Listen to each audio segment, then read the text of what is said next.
स्वागत है आपका अपने चैनल माय हिंदी टीचर में। आज मैं आपको क्लास 7 की हिंदी पुस्तक भाषा मंजरी से छुट्टी का दिन पाठ को पढ़ाने जा रही हूँ। पाठ 9 है ये। इस पाठ को लिखा है देवेंद्र कुमार ने। बच्चों, आपको इनके सारे प्रश्न उत्तर मैं बताऊंगी। छुट्टी के दिन यानी विशेष महत्व होता है छुट्टी के दिन का, खासकर बच्चों के लिए।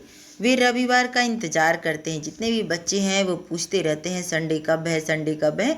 तो वो रविवार का इंतज़ार करते रहते हैं क्योंकि इस दिन वे मौज मस्ती और अपने दोस्तों के साथ खूब खेलते कूदते हैं।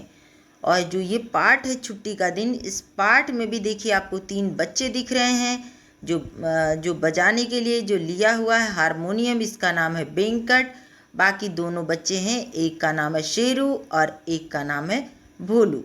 ये जो 3 बच्चे हैं, इन्हीं तीनों बच्चों पर आधारित ये कहानी है। और ये कहानी एक एकांकी है बच्चों। साहित्य की कौन सी विधा है?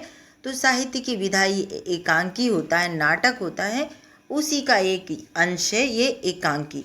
इसमें श्यामू और उसके बेटा जो है श्यामू, उसके पिता है भोलू के और उसके पिता का नाम है श्यामू।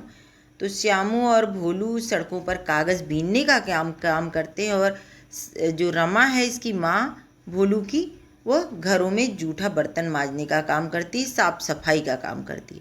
और बच्चों, आपको पहले बता देती हूँ कि भोलू की उम्र है 8 से 9 वर्ष की और इतवार के दिन वह काम पर नहीं जाना चाहता क्योंकि इस दिन स्कूलों में पढ़ने वाले बच्चों की भी छुट्टी होती है। पिता श्यामू का मानना है कि मजदूरी करने वालों के लिए कोई छुट्टी नहीं होती।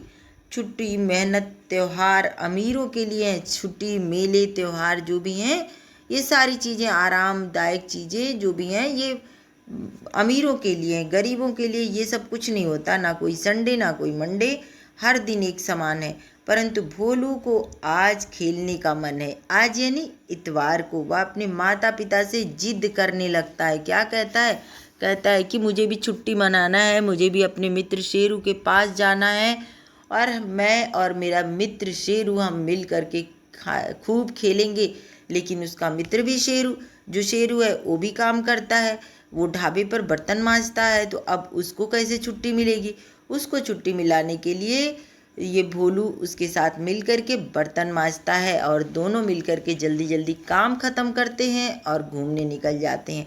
फिर वहाँ जाकर वो तितलियों के पीछे भागते हैं और घूमते हैं, खेलते हैं, खूब इंजॉय करते हैं। कभी हंसते कूदते हैं, पेड़ पर चढ़ते हैं, मूंगफली खाते हैं, टॉफ़ी का मज़ा लेते हैं। वे दोनों अपनी छुट्टी को ऐसे बिताते हैं। इतने में उसका जो मित्र हारमोनियम लेकर ये है वेंकट, वो उसकी हारमोनियम की आवाज़ सुनाई देती है और यह हारमोनियम वेंकट बजा रहा है। वह शेरू और भोलू का ही हम उम्र है, अनाथ बच्चा है यह। और इसके हारमोनियम की आवाज़ सुन करके वह बजा बजा कर इसी से पैसा कमा कर के अपना घर का गुजारा करता है ये बच्चा। तो तीनों बच्चे काम वाले बच्चे हैं। यह कहानी जो है यह बाल श्रम पर आधारित है कि कैसे बच्चों को मेहनत करना पड़ता है, पैसा कमाना पड़ता है घर चलाने के लिए। ये कहानी उसी पर आधारित है। तो चलिए, लेकिन हर बच्चे के अंदर एक बाल मन होता है। हर बच्चा चाहता है कि मैं भी स्कूल जाऊं। जो बच्चे स्कूल जाते हैं शायद उनका मन करता होगा कि मुझे स्कूल ना जाना पड़े, लेकिन जो बच्चे स्कूल नहीं जाते उनको मैंने देखा है गेट के अंदर झांकते हुए लालच से। जो बच्चे स्कूल नहीं जाते हैं वो स्कूल ड्रेस पहन के, जब बच्चे स्कूल जाते हैं जूता मोजा पहन के, यूनिफॉर्म अच्छे से पहन के, बैग लेके और मम्मी पापा का हाथ पकड़ के, तो जो बच्चे स्कूल नहीं जाते हैं वो उन्हें बड़े लालच से, बड़े प्यार से देखते रहते हैं। काश मैं भी एक दिन स्कूल जा पाता। तो ऐसा ही वो बच्चा है भोलू, शेरू और वेंकट। इन्हीं बच्चों पर आधारित ये कहानी है बच्चों। यह पाठ एक एकांकी है। चलिए अब छुट्टी का दिन पाठ का प्रश्नोत्तर देखते हैं। मैंने आपको पूरी कहानी का सारांश बता दिया बहुत ही कम शब्दों में। तो प्रश्न देखते हैं बच्चों। आपकी बुक का ही प्रश्न है, चित्र भी आपकी बुक का है। भोलू के मन में रविवार को छुट्टी मनाने की बात कैसे आई? अब प्रश्न का उत्तर देखिए। भोलू अपने पिता के साथ सड़कों पर कागज बीनने का काम करता है। उसे स्कूल जाने का मौका नहीं मिलता। जब वह दूसरे बच्चों को स्कूल जाते और रविवार के दिन छुट्टी मनाते हुए देखता है तो उसके बाल मन में भी अन्य बच्चों की तरह छुट्टी मनाने की इच्छा जागती है। यानी मैंने आपको बताया ना कि जैसे हर बच्चे का मन करता है कि मैं भी स्कूल जाऊं, मेरे भी मम्मी पापा मेरा हाथ पकड़ के मुझे ले जाएं, वो मुझे अच्छे से ब्रेकफास्ट करा के ले जाएं, मेरा हाथ पकड़ के ले जाएं, मेरे लिए लंच भी बना के पैक करके दें। सब कुछ मन करता है वैसा ही जैसा बाकी बच्चे करते हैं, क्योंकि बच्चों का मन, सभी बच्चे जो हैं वो तो बच्चे ही होते हैं, उनकी अनूठी दुनिया, अनूठी सोच। बस फ़र्क ये है कि वो बच्चा एक गरीब परिवार का बच्चा है, उसको भी अपने पिता के बराबर काम करना पड़ता है।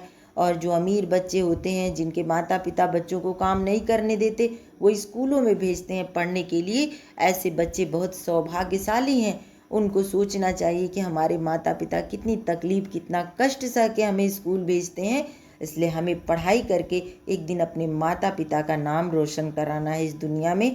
और वो जो मेहनत करते हैं, जो शारीरिक श्रम करते हैं, हमें उस काम से उनको छुड़ाना है। जैसे कोई किसी की माँ बर्तन मांजती है, तो अगर आप मेहनत से पढ़ाई करेंगे तो आपकी माँ को एक दिन आप बड़े आदमी बन जाएंगे, पढ़ लिख कर कुछ अच्छा काम करेंगे, कोई अच्छी नौकरी पाएंगे, तो आपकी माँ को वो काम नहीं करना पड़ेगा। वो तो मजबूरी में वो करती हैं, क्योंकि वो पढ़ी लिखी नहीं है। उन्होंने आपको स्कूल भेजा कि आप पढ़ लिख कर कुछ अच्छा बनेंगे। इसीलिए आपको जब मौका मिला है बच्चों, तो आप मेहनत से पढ़िए, खूब मेहनत से पढ़िए। बिल्कुल सोचिए मत कि हम इधर उधर अपना समय बर्बाद करें। पढ़ाई तो पढ़ाई, सिर्फ पढ़ाई। और जब मौका मिलता है तो थोड़ी देर खेलिए भी, लेकिन जब पढ़िए तो पूरी निष्ठा और ईमानदारी से। अपने आप को धोखा मत दीजिए, अपने माता पिता को धोखा मत दीजिए, क्योंकि आप इस पाठ को पढ़ेंगे तो आपको महसूस होगा कि एक बच्चा छुट्टी के लिए कितना तड़प रहा है, एक बच्चा काम कर रहा है तो वो कितना दर्द में है। आप इस पाठ को पढ़ने के बाद आपको महसूस होगा। दूसरा प्रश्न है बच्चों, क्या छुट्टी छुट्टी रट लगाई है? अरे हम ठहरे मजदूर, रोज मेहनत करते हैं तभी रोटी मिलती है। श्यामू ने ऐसा क्यों कहा? जब भोलू, श्यामू भोलू के पिता हैं। जब भोलू रविवार के दिन छुट्टी मनाने की बात करता है तो उसके पिता श्यामू गुस्से में ऐसा कहते हैं। उन्होंने ऐसा इसलिए कहा क्योंकि रोज मेहनत करने के बाद ही 2 वक्त की रोटी नसीब होती है। यदि वे एक दिन काम नहीं करेंगे तो अगले दिन भोजन की कमी हो जाएगी। यानी जो भोलू है वो भी अपने बप्पा की तरह काम करता है। अब देखिए बच्चों, यहाँ पे जो चित्र है इसमें बच्चा, जैसे आप छोटे बच्चे हैं, आपको तितली पकड़ने का मन करता है, फूलों के साथ खेलने का मन करता है, दौड़ने का मन करता है, पेड़ पर चढ़ करके कूदने का मन करता है। आपको जो मन करता है वो भी तो इस बच्चे का भी मन करता होगा। आखिर 8 से 9 वर्ष की उम्र क्या उम्र होती है? कितना प्यारा सा छोटा सा बच्चा है, लेकिन काम वो अपने पिता के बराबर ही करता है। और जब काम करने कोई निकल जाता है तो उसको उसके बराबर ही समझा जाता है, उसको पिता बड़ों के बराबर ही समझा जाता है, क्योंकि वो बराबर पैसे कमाता है। तो कोई ये नहीं समझता कि ये बच्चा छोटा है, ये नादान है। इसलिए आप लोगों से इतना ज़रूर कहूँगी, मुझे हमेशा ये बात मन में आता है कि आप अगर पढ़ने आते हैं तो पूरी ईमानदारी, पूरी मेहनत से पढ़ाई कीजिए, अपना समय बर्बाद मत कीजिए, क्योंकि आपके पास संडे भी है। अब इन बच्चों के बारे में सोचिए जिसके पास उनका कोई संडे सैटरडे कुछ भी नहीं होता है। चलिए, चित्र आपने देख लिया बच्चों, अब प्रश्न पर आते हैं। मैं नहीं चाहता आज, बच्चा खेलना चाहता है। मैं नहीं चाहता आज, मैं तो खेलूँगा दूसरे बच्चों की तरह। मैं आज कोई काम नहीं करूँगा। इतवार का मतलब पढ़ाई की छुट्टी, काम की छुट्टी। हाँ, कल दुगना काम कर दूँगा। यह किसने कहा और क्यों? यह बात भोलू ने कही। उसने ऐसा इसलिए कहा क्योंकि वह भी दूसरे बच्चों की तरह इतवार को मौज मस्ती और खेल कूद में बिताना चाहता था। उसने अपने पिता को समझाने के लिए कहा कि वह अगले दिन दुगना काम कर लेगा। दुगना यानी और अधिक, डबल काम कर देगा। देखो कैसे सोया हुआ है ये बच्चा, और इसके पिता उठाने आते हैं पर ये नहीं उठना चाहता है, एक्टिंग करता है कि उसको नहीं सुनाई दे रहा है कुछ भी। भोलू ने रविवार को छुट्टी मनाने के लिए कौन से उपाय किए? देखिए कैसे सोया हुआ है, उठा रहे पिता तो उठना नहीं चाहता है। तो भोलू ने काम पर न जाने की जिद की और अपनी माँ को छुट्टी के लिए राजी किया। वह अकेले छुट्टी नहीं मनाना चाहता था, इसलिए वह अपने दोस्त शेरू के पास ढाबे पर गया। वहाँ उसने शेरू के काम में मदद की और फिर शेरू की जो भाभी है मालिक की से छुट्टी लेकर और शेरू के साथ खेलने निकल पड़ा। भोलू ने, यहाँ पर आप शेरू पढ़ेंगे बच्चों, या ऐसा नहीं है कि जो मिस्टेक हुई आप भी वैसे ही करें। यहाँ पर शेरू। यहाँ पे, और यहाँ पे इसको काट दीजिएगा। शेरू के मालिक, शेरू के मालिक से छुट्टी लेकर शेरू के साथ खेलने निकल पड़ा। यहाँ पर देख लीजिएगा बच्चों, थोड़ा सा आप लोग एडजस्ट कर लीजिएगा। भोलू ने रविवार की छुट्टी का आनंद किस तरह उठाया? भोलू ने अपने मित्र शेरू के साथ, यहाँ पर शेर की जगह शेरू, बस ऊ की मात्रा लगानी, शेरू के साथ मिलकर छुट्टी का आनंद उठाया। वे तितलियों के पीछे भागे, पक्षी बनने की कल्पना की, पेड़ पर चढ़े, लंगड़ी चाल में चले, मूंगफली खाई, ट्रॉफी देखी और हारमोनियम बजाते हुए अपने घर चले गए। अपने हम उम्र दोस्त के साथ घर चले गए। और यहाँ पर देखिए, हम उम्र दोस्त के साथ घर चले गए। यहाँ से नोट कर लीजिएगा जो छूट गया है। अब आपको मैं बहुविकल्पीय प्रश्नोत्तर बताती हूँ बच्चों। देखिए यहाँ पर लिखा है क्रम, प्रश्न, विकल्प, सही। जो सही उत्तर है उसके बारे में भी लिखा है, क्रमवार लिखा है। पहला प्रश्न है छुट्टी का दिन पाठ के लेखक कौन है? अभी मैंने आपको पहले शुरुआत में ही बताया था, देवेंद्र कुमार। दूसरा प्रश्न है छुट्टी का दिन किस विधा की रचना है? वो भी मैंने आपको बताया था बच्चों की यह एकांकी है। डी नंबर सही उत्तर है। अगला प्रश्न नंबर 3 है भोलू की उम्र क्या है? तो मैंने आपको ये भी बताया था कि 8 से 9 वर्ष। भोलू के पिता का क्या नाम है? श्यामू। अभी आपको मैं सब बीच बीच में बताती चलती हूँ। भोलू की माँ का क्या नाम है? रमा। और माँ क्या काम करती है? घरों में, बस्ती के घरों में बर्तन मांजती है। छुट्टियाँ मेरे लिए नहीं होती, यह बात कौन किससे कहा? किसने किससे कहा हमें देखते हैं बच्चों। श्यामू भोलू से कहता है कि छुट्टी मेरे लिए नहीं है, यानी उसके पिता ने अपने बेटे से कहा। दूसरा है जादू की किताब मिल जाए जिससे खेलते ही सब कुछ अपने आप समझ में आ जाए, यह किसने कहा? तो यह बात कही थी शेरू ने। मतलब वो कहता है कि ऐसी कोई किताब मिल जाए जिससे हमें सब कुछ समझ में आ जाए। हारमोनियम कौन बजाता है? हारमोनियम वेंकट बजाता है। चित्र में आपने देखा था ना, वो हारमोनियम लिया था जो, वो वेंकट है। और अगला प्रश्न है बच्चों, मैं शेरू की तरह नौकरी तो नहीं करता। इस पंक्ति के आधार पर बताइए कि शेरू कौन सी नौकरी करता है? शेरू ढाबे पर बर्तन मांजने का काम करता है। आपने पाठ में सुना ना। आप पाठ को कई बार पढ़िएगा बच्चों, फिर आप सोचिएगा आपको जो ज़िंदगी ने मौका दिया है स्कूल जाकर क्लासरूम में पढ़ने का, कितना अच्छा मौका है। आप उसको गंवाइए मत। खूब मेहनत कीजिए, खूब प्यार से पढ़ाई कीजिए, लगन से पढ़ाई कीजिए, मन से पढ़ाई कीजिए, आपका भविष्य अच्छा होगा। छुट्टी का दिन एकांकी किस समस्या पर आधारित है? ये समस्या है बाल मजदूरी। अब हम लोग पाठ में आए हुए विलोम शब्दों को देख लेते हैं बच्चों। शुरू का विलोम होता है खत्म, यानी अंत। नाराज का खुश, अच्छी का बुरी, मालिक का नौकर, आकाश का पाताल, पिघलने का जमने। अब विलोम क्या होता है? विलोम का मतलब होता है उल्टा शब्द। दोस्त का दुश्मन। आश्चर्यबोधक शब्द। आश्चर्यबोधक मतलब ये वाला शब्द जो एक्सक्लेमेशन मार्क है ना, ये कहाँ लगाते हैं? इसका मतलब है विस्मयादि बोधक।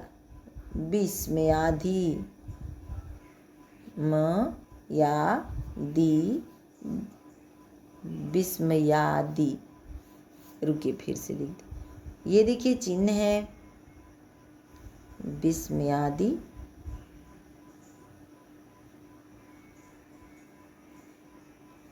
विस्मयादि बोधक।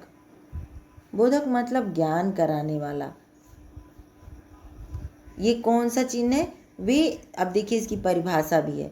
वे शब्द जो अचानक आश्चर्य, हर्ष, दुख, पीड़ा आदि की भावना व्यक्त करते हैं आश्चर्यबोधक शब्द कहलाते हैं। अब उदाहरण के लिए मैंने कई आश्चर्यबोधक शब्दों को लिखा है, आप देख लीजिए। इसकी सूची बना दिया। अरे, क्या, शाबाश, ओह, हो, वाह, ओह, उफ, हाय, हे भगवान, ओ तेरी। वाक्य प्रयोग देखते हैं बच्चों। अरे, यह तो बहुत सुंदर चित्र है। क्या तुमने अकेले यह काम पूरा किया? मतलब जहाँ आपको आश्चर्य होता है। शाबाश, तुमने सही जवाब दिया। हो, तुम सच में बहुत बहादुर हो। देखिए कैसे सुंदर से वाह वाह, क्या लिखावट है तुम्हारी, यानी बहुत ही सुंदर लिखा आपने। संवाद लेखन, अब बच्चों आपकी बुक में लिखा हुआ है संवाद लेखन, आप उसे देख लीजिएगा। रमिया मेले में जादू का खेल दिखाने के लिए माँ से पैसे मांगती है, दोनों के बीच की संवाद पूरा कीजिए बीच का। तो संवाद मतलब बातचीत। रमिया, माँ मुझे 5 रुपए चाहिए। माँ, 5? इतना तो मैं नहीं दे सकती। रम्या, तुम तो कभी पैसे देती ही नहीं हो माँ। अच्छा ठीक है, 5 नहीं 2 ले लो। रम्या, नहीं मुझे 5 ही चाहिए। माँ, बेटा पैसे सोच समझ कर खर्च करने चाहिए। रम्या, मैं तो सोच समझ कर ही खर्च करती हूँ माँ। माँ, ताकि जरूरत के समय दूसरों के सामने हाथ न फैलाना पड़े। रम्या, मैं कभी दूसरों के सामने हाथ नहीं फैलाऊंगी। माँ, तुम मेरी होशियार बेटी हो, मुझे तुम पर गर्व है। अब बच्चों ये पाठ आपका पूरा समाप्त हो गया। चलिए इसको यहीं समाप्त करती हूँ, मिलती हूँ मैं आपसे अगले वीडियो में। तब तक के लिए धन्यवाद।